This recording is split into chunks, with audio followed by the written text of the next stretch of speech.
Hello, everybody. Thank you very much for your time. It's 7:15 in Ireland and in England as well. So thank you very much for being here with us. So we are today after some emails, some requests from Irish, British, Brazilians, Italians, and Spaniards asking for Adam again. So here it is, Adam Osborne with us today. I'm pretty sure he's going to give us a wonderful talk. I'll try to. Yeah, well, he will. Yeah, he will. Yeah. Hello. And now we've done here. Hello, America. Good to see you. Good to see you all. I'm open the bridge between Ireland and the USA. So I'm very pleased to introduce you again, Adam Osborne. He's from the British Spiritist movement. He's going to give more details about his group at the end of his talk. If you are interested, he is more than glad to talk to you, to guide you in the Spiritism studies. So it's a very, it's an excellent opportunity to learn, to study, to see things how it is in Europe, especially in the UK with Adam. So today's topic is understanding God. It's a very tricky topic and a very wide topic. I'm curious to see how Adam format this in an hour presentation. I'm dying to see it. Yeah. So, but before we start, I would like to invite everyone to do the initial prayer. So, I ask you to sit comfortably, if you can. If you are driving, listen us through the Kardec radio. Please pay attention to the road, but I hope you are listening our comments. And we ask you to raise up your thoughts towards the Master Jesus, asking him to send over us his blessings, filling us up with his love.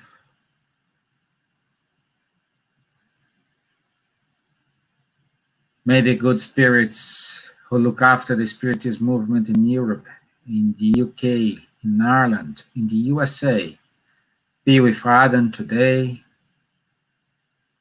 guide him to say what needs to be said, but at the same time reaching out all the spirit centers around the world, giving to everyone courage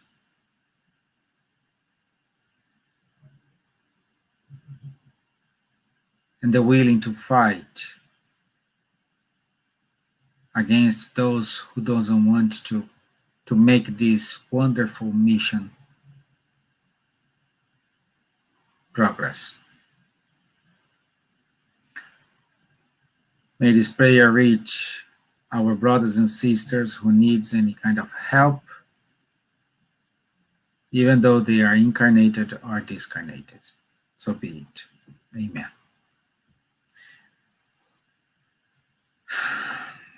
Okay, my friend. Okay. So I'm uploading your deck here. It's on your left hand side. I'm on the background, so if you have any problems, let me know. I wish you break a leg. Great. Thank you, Stephen. And it's great to be back again with everyone, with all our friends here in Ireland, in the UK, and indeed around the world. So today I wanted to talk to you about God. And like Stephen said, it can be difficult to talk about this within the space of just 1 hour. but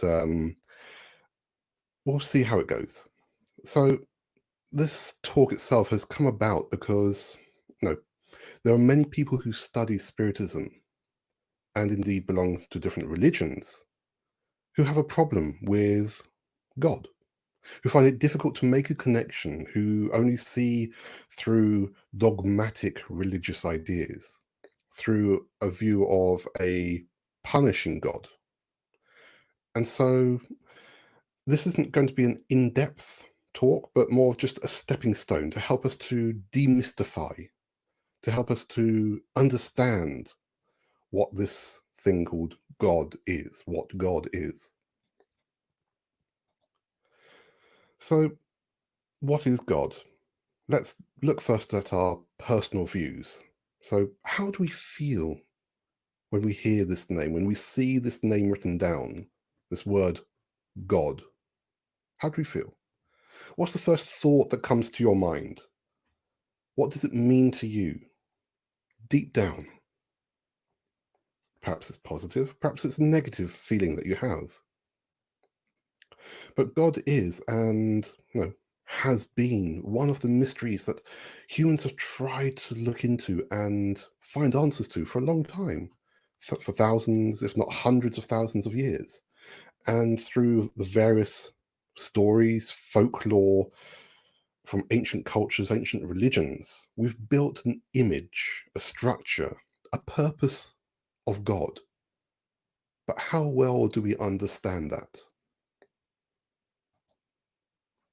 So here's a quick question. You don't need to give any answers to this, but do we all have the same idea, the same vision, the same belief in God, or even believe in the same God? Well, the basic answer to that is no, we don't. We don't have the same views, we don't have the same belief, and we don't all believe in the same kind of God. But here is a question which I want everyone who's watching, so all those here on Facebook, on YouTube, no matter where you're watching, I want you to participate now with your answers. So bring up the chat, and I want you to type in there just a number of what percentage of people around the world, what percentage of people around the world do you think might believe in God in the same way as yourself? So enter 20 if you think it's 20%, 30 for 30%. And we'll come and look at any answers that anyone's given in just a couple of moments. So open up the chat, put it in, participate, so we can get your thoughts on this. But back to my previous question about do we see God in the same way as each other? I said no. But to understand this, we need to look at a couple of basic statistics. Well, as most people should know, we have around 7.7 billion incarnate people on this planet. And we have this graph here from ourworldindata.org. And the expectation is that within the next couple of years, maybe 5 or 6 years, this is going to increase to maybe 8 billion. Within the next 15 years or so, potentially 9 billion. And so just for us to get an idea, in comparison, around 1.5 billion people were on the planet at the time of Kardec, so 160 years ago. And 2,000 years ago, there were only 2 to 300 people on the planet. Sorry, 2 to 300 million people. Correction. So we can see that over 2,000 years, we've gone from 2 to 300 million people to now being 7.7 billion people on this planet. So out of that 7.7 billion people, not many people have put any comments in yet. Let's see, there's quite a few people online now. Let's put your comments in. What percentage do you think? Rafaela's already put 30%. Great. So let's keep it rolling. Everyone who's watching, put your comments in. What percentage of people do you think share the same view as you? Okay, just another moment or so.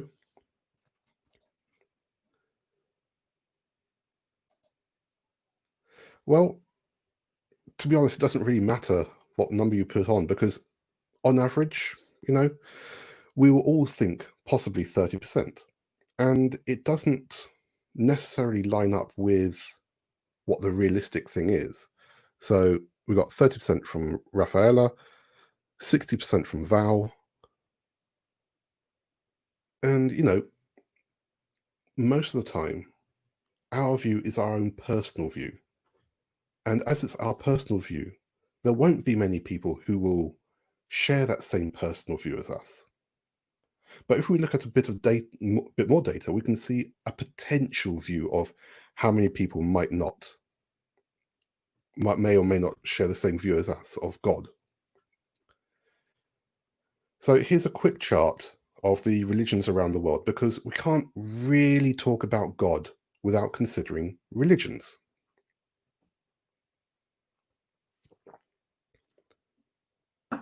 So there are approximately 53% of the population of the planet, so there's 7.7 billion people, who have declared that they're from a monotheistic religion, a monotheistic faith. So they believe in the same one God that we have in the Abrahamic faith. So that's Christianity, Islam, and Judaism. So that means that 47% of the population, just over 3.6 billion people, are from other faiths, other religions, where there may be multiple deities or multiple gods, or they may even be atheists. So depending on what religion you align to, the percentage of people who believe in God the same way as you may be a lot smaller than you think. And just a note that this chart itself, the details have come from general census.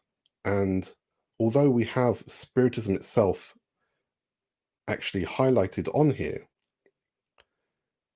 even though Spiritism isn't necessarily a religion, a doctrinal organized religion per se, it's listed because that's what people have said when they were asked what religion you belong to. And we can see that roughly 0.08% of the population have said that they are Spiritist. So that is actually a very small number. We also know that many other people align thoughts to Spiritism, but this is obviously from just an official census. But when we look at it, looking at this graph and the previous one regarding the number of incarnates, this helps us to understand why it is that not everyone around us has the same concept and belief in God that we might have. So, if you're from Christianity, then roughly, like Raphael said, 30% of the population of the planet might see God the same way as you. But because we have our own personal beliefs, our own personal concept, our own personal understanding, then it may be very different. Because we all connect to God and to spirituality in different ways. And at the end of the day, we all have our own free will. We have the right to believe in what we want and how we want. So how do we see God? Let's look at some of the different views and ideas of God in different faiths and religions. So how do we see God? On the whole, most of the gods, we have to think plural here because some religions have multiple gods, have to think that most of the gods we've communicated with, worshipped and believed in over the years, with the exception of a few, have actually been personified with human appearances and characteristics. And because of before we even had the idea of a single god, we believed in multiple gods.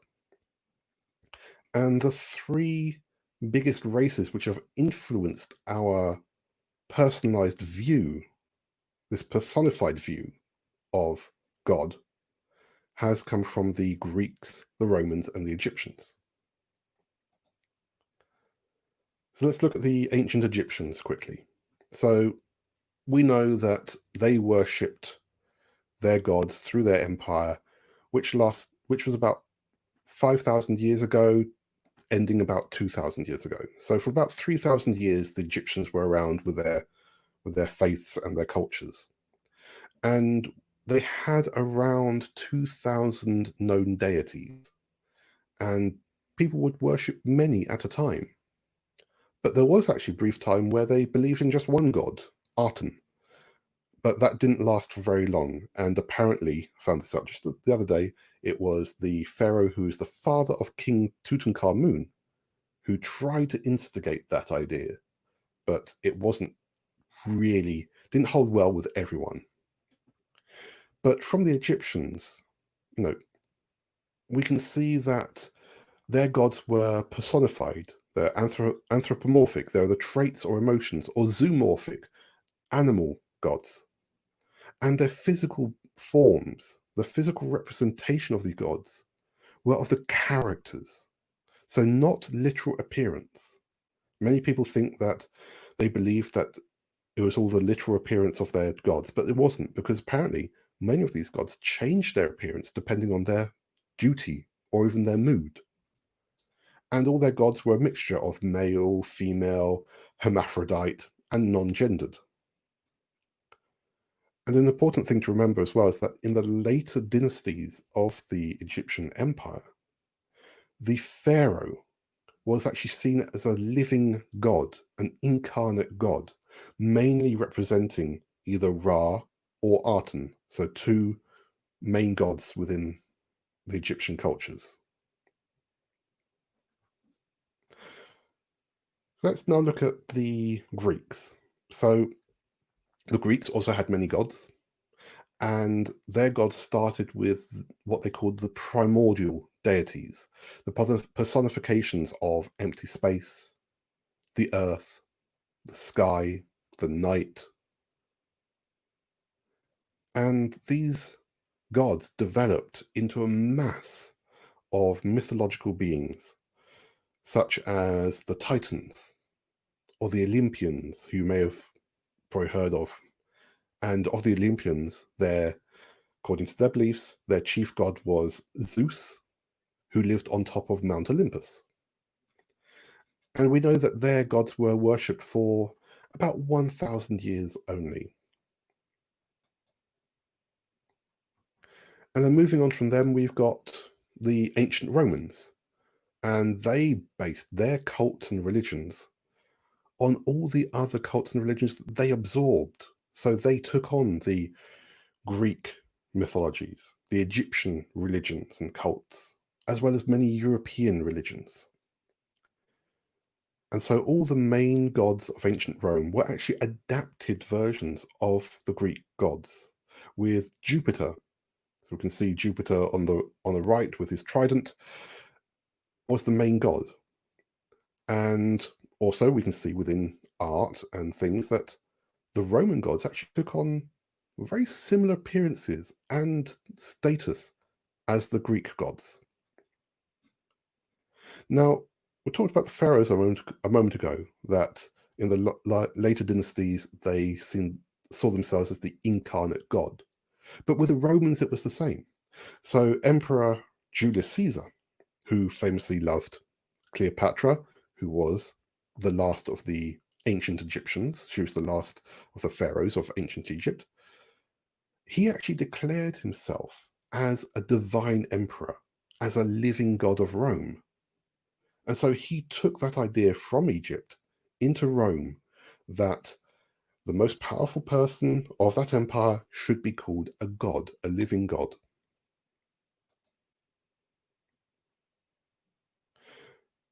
So we also need to consider that the Hindu faith, so Hinduism, is actually a collection of many faiths.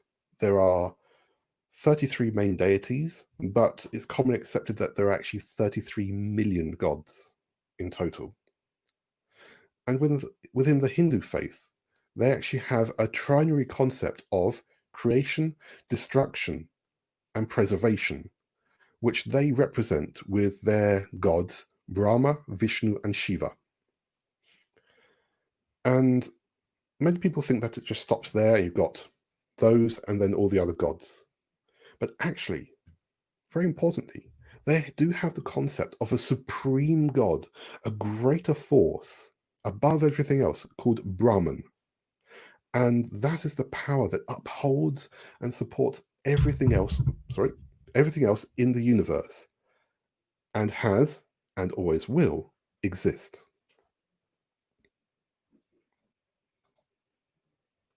Now, moving on to Buddhism. So, in Buddhism, they actually don't have a god per se. So, they don't have the idea of God, which has created the universe. And Buddhists actually believe that, everything has a start and an end. So they believe in divine beings called devas, as well as Buddha.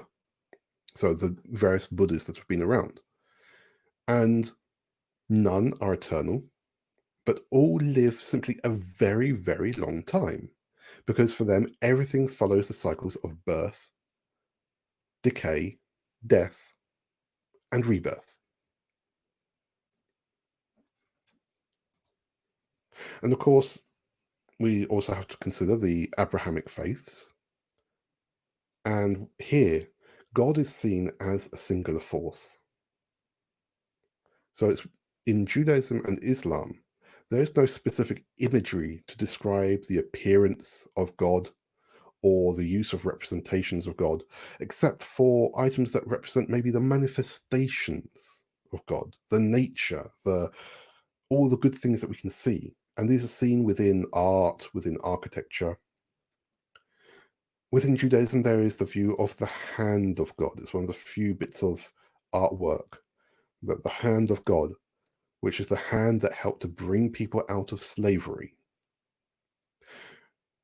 In Islam, the name of God, Allah, is said to be written in the beauty of all things in nature, that you can look at the trees, you can open a tomato or something, and you can see the lines that represent the word Allah written there. And both Judaism and Islam, we're mentioning them because these are old faiths, do use a male pronoun for God, but that's mainly down to the aspects of human language. And of course, we have to talk about Christianity as well. So Christianity, which is the third of the Abrahamic faiths, well, it's actually the second really, but it's part within Christianity. God is part of a Trinity. So there's this Trinity aspect of a Holy Father, a living Spirit, and an incarnate Son. And the incarnate Son is called Jesus. And we know that during early Christianity, he wasn't necessarily called the Son of God, but he was actually called God Christ or Christ God. And there's lots of archaeological evidence for this.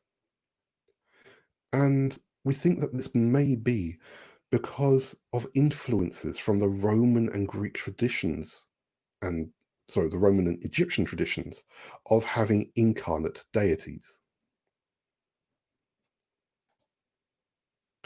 And, I could easily talk more about the other faiths, such as the Nordic faiths, the Vikings, African traditions, Yoruba, but they'll be very similar to what we've already talked about with the faiths with multiple gods. And then there are other monotheistic faiths, such as Sikhism, where they believe in just one God, the main God that we follow within everything else. But as we can see, most religions, God or the different gods or goddesses are represented in human form or human-like forms. But why is that? So again, if we look at it from the monotheistic sense, the sense that is understood from the Judeo-Christian lines, which have resulted in the formation of Spiritism, we might get a good idea as to why. So as we know, within the lines of these religions, God is seen as a single God. And that classical art has many images of God as an elderly male figure on a cloud. And here we have Michelangelo's image from the Sistine Chapel, which is one of the representations of that.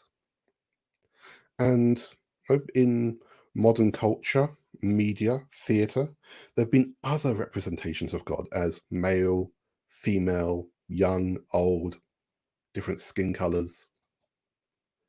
And I personally specifically like the representation of God by Morgan Freeman in the films Bruce Almighty and Evan Almighty. And that may be a bit biased on my behalf because I think he's a great actor anyway. But why do we even consider God in a human form? Well, simply so we can form our relationship with this invisible force that we cannot easily conceptualize or imagine otherwise. And we need to conceptualize things in our own individual, unique way, because that's what helps us to form our bond, our individual religion, as it were, our personal connection to whatever God is. And we have to remember that religion means reconnection. So we're always trying to find that reconnection. So how did the story of us having a single God even come about? Well, it started around 4,000 years ago with a guy called Abraham, or Abram, as he was actually called at the time. And he was a prophet in the Old Testament. And one day he's there and he starts to hear a message saying, no, follow me, I will make you and all your descendants great and cover the face of the planet. And there's a story that comes from the Talmud, which is a collection of commentaries of the Old Testament, where Abraham, he was working at his father's shop, and his father sold idols. So at that time, people believed in multiple gods. And one day, when his father was out somewhere, Abraham was there working away, and he thought, okay, I want to really accept the idea of a single supreme God. And so he actually smashed all the idols that were there. All the idols that were there in the shop, he just broke. And so from there, he was trying to uphold this view of a single God. And this story of trying to propagate the idea of a single God moved on from Abraham to his child. So Abraham was father of Isaac, the one who, he almost sacrificed. Isaac was the father of Jacob. Jacob was later called Israel, and his children and descendants spread these ideas of a single God everywhere they went, because their children became what's known as the 12 tribes of Israel. And these tribes included those who went to Egypt during a great famine.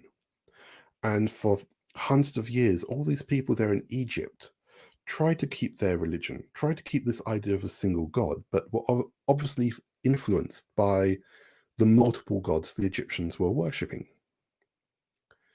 And when we think about that, we then have to skip to this guy, Moses. So going forward a few hundred years, by the time we get to Moses, we have this group of people who have formed an identity, but have lost that original concept of a single God that Abraham was trying to bring to them. So Moses, while he was exiled, he was living as a shepherd, and he came across what we can see as a physical representation of this single God. It was a flaming bush, fire, heat, light.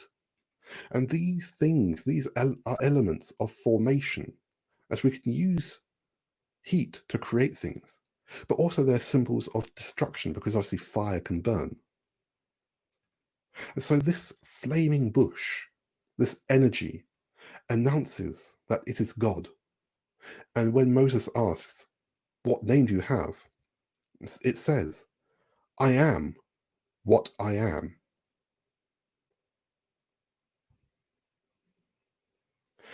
And this is obviously the same God which then helps Moses to free the people from Egypt. And when they reach Mount Sinai, there's this great mediumistic event where the commandments are pronounced by God. And in order to get everyone's attention, because it was 600,000 people who were on their way with Moses at the time, and that was about possibly 10% of the whole global population going on this exodus. And so to get their attention, it says that the mountains were shaking and there was thunder and lightning. And it was proclaimed, I, the eternal, am your God. You shall have no other gods but me. So the same God that communicated with Abraham, now 500-600 years or so later, is trying to tell everyone, look, I am your God. You shouldn't worship any other gods. And it's important to emphasize this bit here of I, the eternal, am your God. Because over the years, this has actually been incorrectly translated to be I am the Lord your God. Because in the original text of the Old Testament, there isn't any gender. There's no actual gender in there. And it's only later through, for example, the Psalms of King David, that we get to see any kind of reference of Lord or Father. And so again, this gender is mainly used as the nature of language rather than trying to personify God. So let's now think about the names that we give to God. So within Judaism and Islam specifically, it is generally regarded to avoid misrepresenting God. So it's there as part of the Ten Commandments that you should not take the name of God in vain. And so shouldn't misrepresent God, and you should also try to avoid personifying God. And that's why the most symbolic references in these two religions are the names that are attributed to God. So within Arabic and Hebrew, the languages of these religions, the root word for God as a deity is actually El or Ella. There we go. Is El or Ella. And many of the names of God in these religions actually have that as part of the name. And if we think about it, El, we actually use that a lot in names nowadays. So names such as Daniel, Gabriel, Michael, Raphael, Michelle, all these with that core word of El in them have some relation to God. And so here's some of the examples from these two religions as to the names they give to God. So within Islam, we have names such as the Holy, the Sovereign, the Ever-Forgiving, the Merciful, the Light. In Judaism, we've got Truth, Creator, Sovereign, Healer, Almighty, Shepherd, Rock, Infinite. And you'll notice that I didn't mention the Hebrew name yet. Because in Islam, the name is Allah. And there are actually 99 attributed names to Allah in Islam. In Judaism, there are 72 names of God. But the actual name for God in Judaism is a bit more complicated. So in Hebrew, the name of God is written as these 4 letters, which more or less come out as how it's written on the screen. And the pronunciation of that has actually been lost in time because of this commandment of to not take God's name in vain. So a barrier rule was created to help protect the name of God, to help prevent any misrepresentation of God. But we know that from some surviving Aramaic and Greek documents, Aramaic is an older form of Hebrew, we believe that it should have been pronounced as Yahweh. But there are other groups from around the 1500s who believed it should have been pronounced as Yahweh. And that is what created a name that's used primarily in Christianity, which is Yehovah or Jehovah. And so, in general, to avoid saying the wrong name within Judaism, they refer to God with normally one of these 3 names. So Adonai, which is the eternal, Elohim, the mighty, and Hashem, the name. And again, these are there to help people with their personal connection to God rather than being dogmatic itself.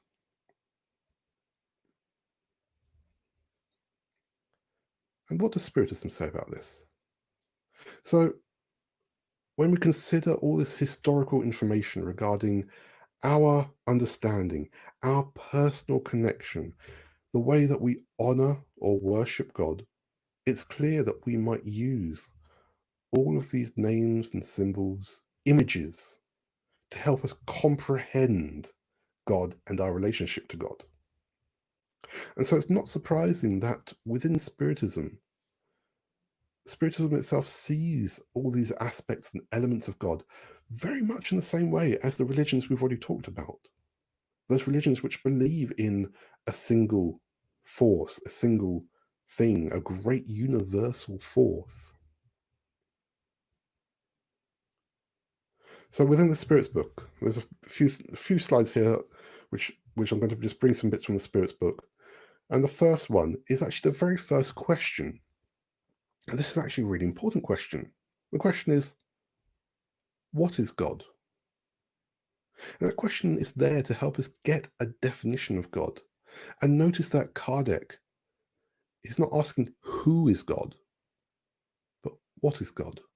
Is God a person, a creature, a being with a start and an end? And so the answer that we get from the spirits, from the high spirits, is actually quite firm on this. God is the supreme intelligence, the first cause of all things. So straight away we get this demystification of God, trying to look at God from a scientific and philosophical perspective as a being which is, the greatest intelligence. So not actually a being, but just the greatest intelligence, an intelligence which is the root, the first cause of everything. And when they say of all things, they do mean all things, everything. And this marries in, again, really well to some of those views that we saw a moment ago. Question 5 in the Spirit's book helps us to understand our basic inner feelings regarding this intelligence. All human beings have within them the intuitive sentiment of God's existence. What can we conclude from this? And they say that God exists. Otherwise, where would such a sentiment come from if it were not based on something real? This is an application of the principle that there is no effect without a cause. So the Spirit's here trying to get us to understand that we all have some kind of feeling regarding God, or regarding a greater intelligence, or something that drives the universe, and that there must be a cause for the effects of everything that we see around us. And we have to put a name to that cause. And the name that we put to that, simply, is God. In question 13, we have this regarding the attributes of God. When we state that God is eternal, infinite, immutable, immaterial, one, all-powerful, and supremely just and good, don't we have a complete idea of God's attributes? And their answer, from your own point of view, yes. Because you believe that in so stating them, therefore have named all of them. But nonetheless, you should understand that there are things that transcend the intelligence of the most intelligent people. Things your language cannot define, because language is limited to your ideas and sensations. So we now get this idea that because of human language, the ideas and sensations we have as humans, it's not necessarily possible. It's not necessarily possible to fully comprehend God. But because of our human nature, we want to form bonds and relationship to God, or whatever else we want to call this supreme intelligence. And that could well be one reason why we've wanted to find a way to personify all of this, so we can create that bond, that connection. Because we always want to know if we can ever understand everything there is in nature, everything about God. And within the first 2 chapters of the Spirit's book, there are multiple questions, many, many questions asking similar things. So I've summarized them into this question of my own. Can humans fully understand divinity, God, nature's secrets, the mysteries of life? And these are the various answers that they come up with. When their spirits are no longer eclipsed by matter, and when they have finally purified themselves. That's when we might be able to. They also say that human beings comprehend them better. So all these things that we're asking, we can comprehend these things better as we progressively overcome matter. The veil is lifted as we become more and more purified, and that on earth, God does not allow everything to be revealed to them, to us. So can we understand all these things? Well, once we're more purified, once we've been able to overcome the state of things, of how we are. But we have to remember that on this planet, on Earth, as it says, we will not be able to understand everything. We won't have everything revealed to us. Question 509. So I'm just going to look at the answer of this one, and these are actually questions which I think might help us get a better view regarding our relationship to God. So in 509, we have this part of the answer. God does not require of a spirit more than what its nature and the degree at which it has arrived will allow. So we only get the kind of tasks and trials that we are able to work with, that we are able to cope with. 619. Has God provided all humans the means of knowing God's law? All may know about it, but not all understand it. All will understand it someday, because progress must be made. Progress as in our moral evolution, our spiritual moral evolution, which we use reincarnation as a way to understand things. From one incarnation to the next, we get to learn bit by bit and grow a bit more each time. 621. Where is God's law written? In the conscience. So we have within us all the innate aspects of God's law. But what is God's law? Well, question 822 actually sums that up a little bit. So since all people are equal before God's law, shouldn't they also be equal before human law? This is the first principle of justice. Do not do unto others what you would not want them to do unto you. So last time that I was here with you guys, I talked about the golden rule. And that is one of the main bits about God's law. How we work with each other, how we care about each other. And all that is within our conscience.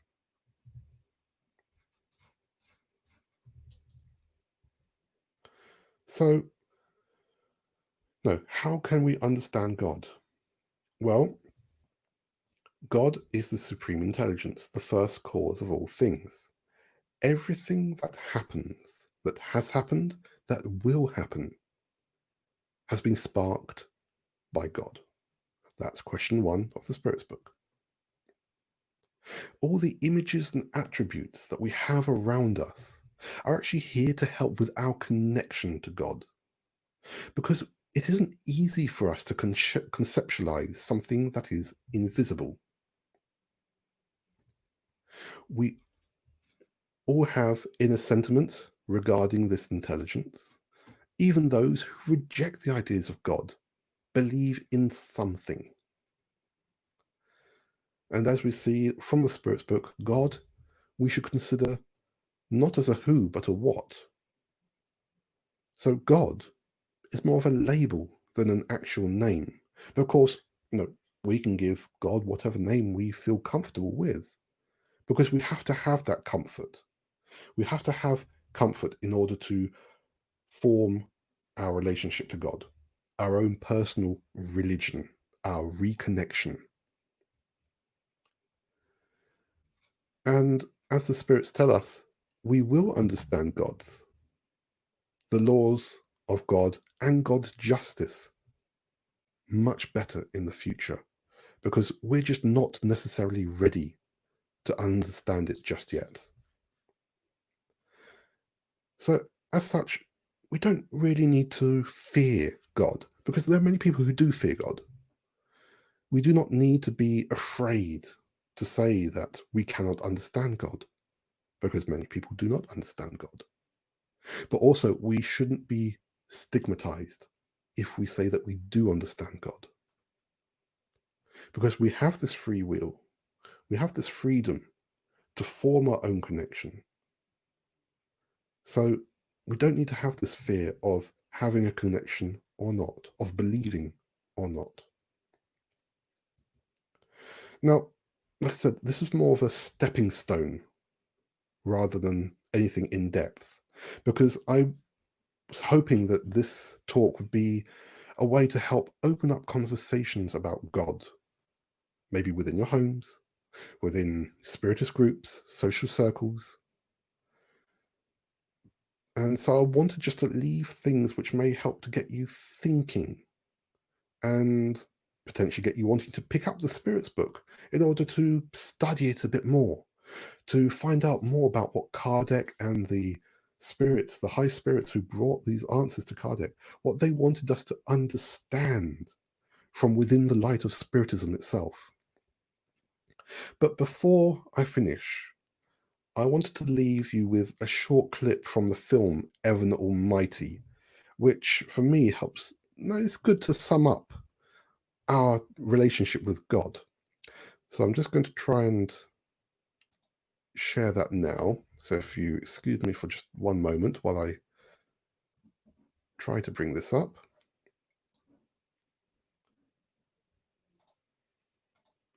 And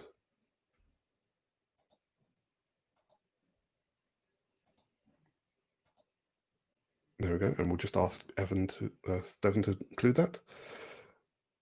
So hopefully this will work. And hopefully the volume isn't too loud, but please take a moment just to consider what's being said here. Oh, excuse me. Can I get a refill, please? Coming right up. Excuse me. Are you all right? Yeah. No, it's a long story. Well, I like stories. I'm considered a bit of a storyteller myself. My husband, you heard of New York's Noah? The guy who's building the ark. That's him. I love that story. Knowing the ark. You know, a lot of people miss the point of that story. They think it's about God's wrath and anger. They love it when God gets angry. What is the story about then, the ark? Well, I think it's a love story about believing in each other. You know, the animals showed up in pairs.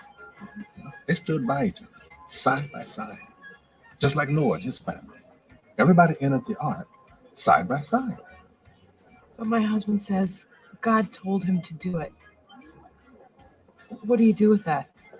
Sounds like an opportunity. Let me ask you something. If someone prays with patience, you think God gives them patience? Or does he give them the opportunity to be patient?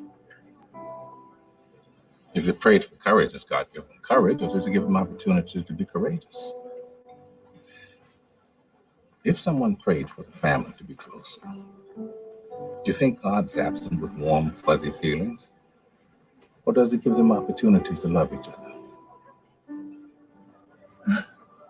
Well, I gotta run. A lot of people to serve. Enjoy.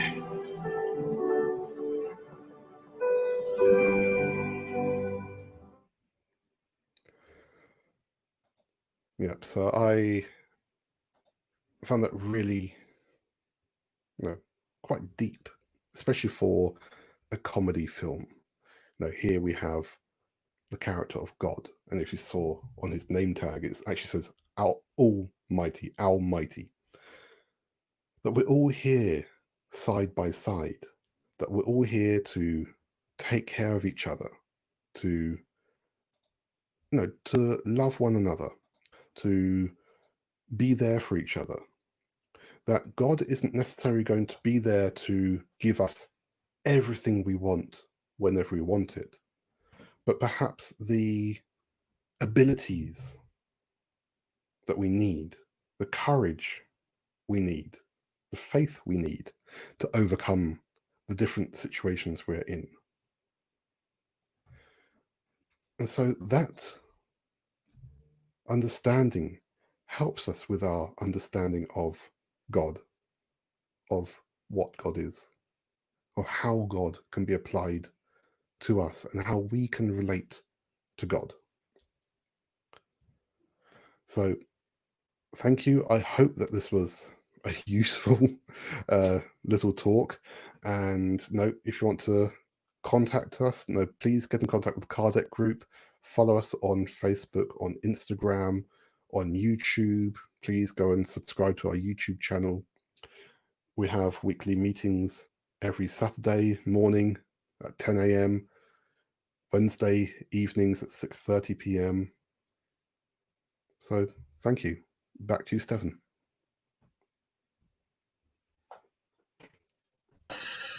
My friend, what you say? That movie, that part is my favorite part. I love that. I know it's great, isn't it? Yeah. The first one, Bruce Almighty, is a good film, but when it came to Evan Almighty, I think there's some deeper things about our connections in there, which is just fantastic. Yeah, I agree. Like here, Daniela Paixão, I love this part, the movie, especially about patience. Yeah. Yes. It is. It is. So I think we spend too much time figuring out who is God instead of finding God inside of ourselves. Absolutely. Absolutely. Because what is it that Spiritism teaches us?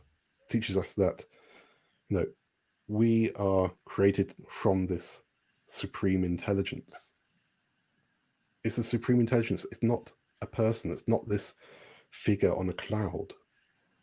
So even though we have the religious text, the religious books, we obviously have the Old Testament, because we have to remember that's from the line of where Spiritism has come from. It tells us, God created man from the earth, from the dust of the earth. Yeah. But that's all figurative. We know that actually it is quite scientifically correct as well. But it's figurative for us to be able to form that bond, that connection to whatever it is that has created us. Exactly. And I love the way you did all the chronological, the comparisons. So, man, Well, you did a great job. So I'm here. I'm like Daniela. I'm speechless. Well, it's in my blood. This is one of the things of growing up here in the UK, in the part of the UK where I'm from, where you're surrounded by people from every religion. Yeah, exactly. Different cultures. And so, I went to school with people from almost all faiths and religions. And so you get to know them and you get to see there's nothing to be afraid of. And there's so many things in common, which we're told otherwise. There isn't anything in common. Each religion likes to tell us, no, well, we're completely different. We're the correct ones. One religion says, no, we're the correct religion. If you don't follow us, then you're wrong. Mm-hmm. Another one will say, no, well, if you don't follow us, then you're wrong. Yeah. So who are you supposed to follow? Which religion? Exactly. Well, which one? Hey, please decide because I need to enter the queue. No, like you reach also Chicago. Thank you, Don. Thank you very much. And Val gave her contribution here. God give us opportunities to learn what we need and develop what we need to improve ourselves and have a happier future. Val, I will write this sentence in my wall here because we need Well, to. This is need to be read every single minute, every single day. yeah, Sometimes we win, sometimes we won't. But that's the beauty absolutely. of life. Exactly. That's the great thing about life, is that we're here and we have these challenges that we shouldn't be afraid to go through. Of course, it's not nice to go through negative things. Yeah. But this is a great thing that I've learned from Spiritism, that everything happens for a reason. Everything happens for a reason. Not just the good things, but the bad things as well. They're here for us to learn from, for us to improve. And that, in connection with our personal understanding of God, especially through the Spirit's book, helps us to understand why these things might happen and how we can improve ourselves going forward. Exactly. And at the same time we need to stop when something bad happens to us. We need to stop to find out the reason, and Yeah. we need to concentrate our efforts on the solution. Absolutely. That's one of the main things. So when something bad happens to us, especially for those who are spiritists, they always want to find out a reason for the suffering in past events, Yeah. but they don't look who they are today, what they have done today, how they treat the other, how they behave. It's not because you give a soup, you give a blanket, you are the greatest person. Exactly. And as we just saw from that extract of the film, many people think that God will come along and sort out everything for us. Yeah. No, we will be given opportunities to find our own solution, whether that's having the faith and courage we need to face something negative, or maybe someone will come along our pathway who will then help us with something. We never know. Yeah. I don't recall by heart what is the correct answer in the spirits book, but Kardec, one of the questions he asked the spirits, the answer was how it is, how much love, how much of you putting on an effort you are doing. This is what counts. Yeah. So it doesn't matter if you are making a huge thing, but you're just doing this because I need to be showing up very good to the society. Instead, when you do the small things, but when you do with everything you have, in terms of feelings, in terms of love, in terms of heart. When you do it, this is called progress. Absolutely. And one of the keys to progress is inner reflection and humility. Yeah. Now, we have to be able to be honest with ourselves as to, are we really doing the best we can? Are we really taking the opportunities we have to learn correctly about ourselves, to apply everything that we've learned to better ourselves? Or are we throwing things under the carpet, brushing them away, and running away from our responsibilities of life and our responsibilities of improvement? Someday we need to remove the carpet. Yeah. Someday we will remove the carpet. There's going to be a lot of mess under there. Oh yeah. Oh yeah. It will.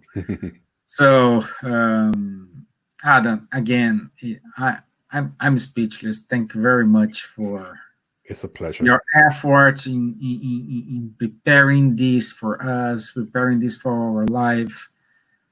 We try very hard to do our lives in English, inviting different people, try to show to everyone how it is that not just the Irish Spiritist movement, but the international Spirit movement. And we do have such wonderful lives, wonderful speeches in Portuguese, but we have just few in English. Yeah. And and today it was all the efforts we have done so far with this kind of presentation. It's the cherry on the top of the cake. So thank you very much. And would you mind to do the final prayer? Absolutely. No, it's not a problem. It'd be a pleasure. Thank you. Let's just ask everyone who's joining us now just to make themselves relaxed. Take this moment to ignore any distractions around you so that we can connect within ourselves to find that spark of God within us. Find that connection that we need, that connection that we have all the time. And for us to be able to raise our thoughts to our mentors, to our guides, to our great spiritual friends who are always around us. And for us to ask that they can bring to us, to our friends, to our family, to all those we care about, the courage, the faith, the peace and understanding that we need for all the challenges we have in life, for everything that we go through in life, so we can learn how to better ourselves, how to grow from everything that's gone on, all the challenges and trials we've gone through. So we can learn about humility, forgiveness, resignation, and learn about charity, patience, and love. And so with positive, loving thoughts, we ask that great vibrations of peace, of harmony, of faith can flow around this planet to all those who need, to all our friends within the Spiritist movement, in the UK, in Ireland, and around the world. And to take this opportunity now to also send positive thoughts to our great friend, Givaldo Franco, who at this moment is going through some necessities and is asking for our thoughts. So let's send to him and to everyone else who may be in need, for them to receive the support that they can get from the medical benefactors, from all the great spiritual guides who are there to help us be strong and healthy, so all of us can overcome any health issues that we have and go through the recuperations that we need. So we ask that our mentors, our guides, can help us. All of us here on the physical and the spiritual planes of life, can help us with our inspiration, our intuition, our patience, and our faith, now and always. Thank you.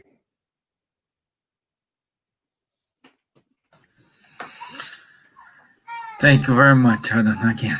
So very inspiring, and I hope this video, it's on our YouTube. You're gonna put in your YouTube channel as well. Yep.